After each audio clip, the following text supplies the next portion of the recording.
Olá, bora desvendar de uma vez por todas os movimentos que ditam os nossos dias, as nossas noites e, claro, as estações do ano. Se prepare para entender a dança cósmica do nosso planeta de um jeito bem direto. Pois é, essa é uma pergunta clássica, né? Todo mundo já se fez essa pergunta em algum momento. Mas pode relaxar, que ao final da nossa conversa a resposta vai estar na ponta da língua. Entender isso é a chave de tudo. Beleza, nosso caminho vai ser este aqui. Primeiro a gente fala do giro diário da Terra, depois da viagem anual dela ao redor do Sol.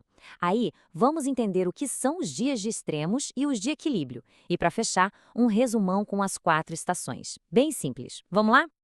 Então, vamos começar pelo comecinho, pelo movimento mais básico de todos, aquele que a gente vive a cada dia que passa. A rotação é basicamente o nosso planeta girando como um peão.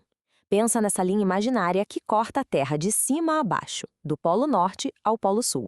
É em volta desse eixo que tudo gira, e é esse balé constante que cria o ciclo de dia e noite. E tem os detalhes bem legais. Primeiro, a direção do giro é sempre de oeste para leste. É por isso que sempre vemos o Sol nascer no leste. Segundo, a duração, e aqui tem uma curiosidade, não são 24 horas exatas, são 23 horas e 56 minutos. Esses 4 minutinhos que sobram a cada dia se acumulam e são a razão de existir o ano bissexto. A consequência mais óbvia de tudo isso, claro, é a gente ter dia e depois ter noite. Certo, o dia a dia está dominado. Agora vamos ampliar o olhar para a viagem completa, a do ano todo. Esse é o movimento de translação. Mas olha, ele tem um segredinho, um detalhe que muda completamente o jogo. A translação nada mais é do que a volta inteira que a Terra dá ao redor do Sol. Essa órbita, esse caminho, não é um círculo perfeito, tá? É uma elipse, um pouco achatada. E a duração? 365 dias e um pouquinho. Esse pouquinho é quase um quarto de dia. Por isso que de 4 em 4 anos, a gente precisa de um ano bissexto para acertar o calendário. E aqui chegamos no pulo do gato, o número mágico que explica tudo. O eixo da Terra, aquela linha imaginária, não é retinho, ele tem uma inclinação, ele é meio tortinho. E essa inclinação é sempre a mesma, 23,5 graus. É para guardar esse número porque ele é a verdadeira razão das estações do ano. É exatamente isso. Muita gente pensa que as estações existem porque a Terra fica mais perto ou mais longe do Sol, mas não é nada disso. A grande causa é essa inclinação. Conforme a Terra viaja, essa inclinação faz com que um hemisfério receba os raios solares mais de frente, enquanto o outro recebe mais de raspão. E depois, ao longo do ano, essa situação se inverte. E essa inclinação nos leva direto aos solstícios, que são os verdadeiros dias de extremos no nosso calendário anual.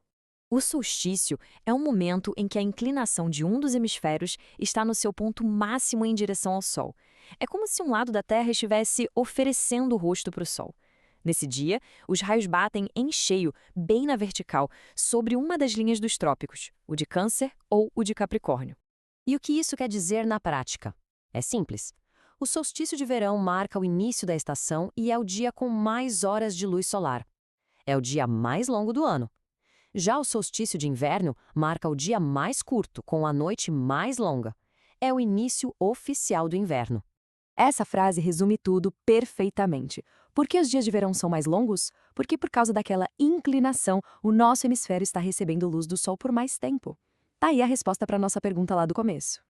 Ok, já falamos dos extremos. Mas e o meio do caminho? Entre um solstício e outro, existem os pontos de equilíbrio. E a gente chama eles de equinócios. Durante os equinócios, a inclinação da Terra não aponta nem para o Sol, nem para longe dele. Ela fica, digamos, de lado. Com isso, os raios solares batem direto, com força total, bem na linha do Equador.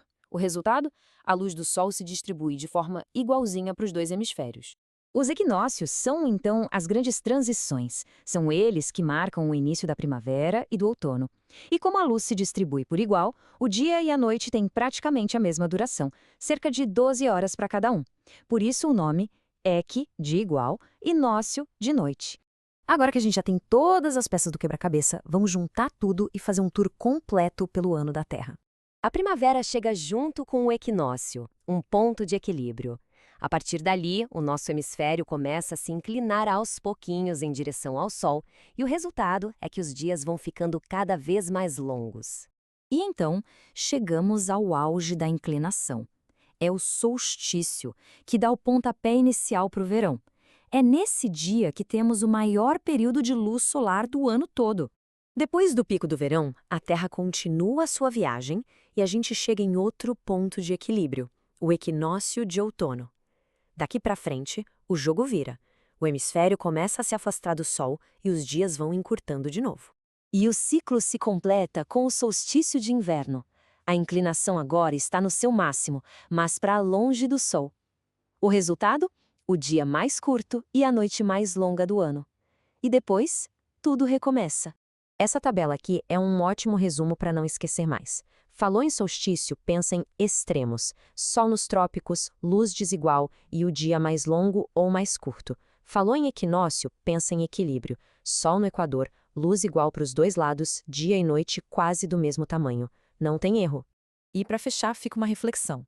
E se a Terra não tivesse essa inclinação? Se o eixo dela fosse perfeitamente reto, como seriam as estações? Será que elas existiriam? Fica aí a pergunta para a gente pensar e perceber o quanto essa inclinação mágica é importante para o mundo que a gente conhece.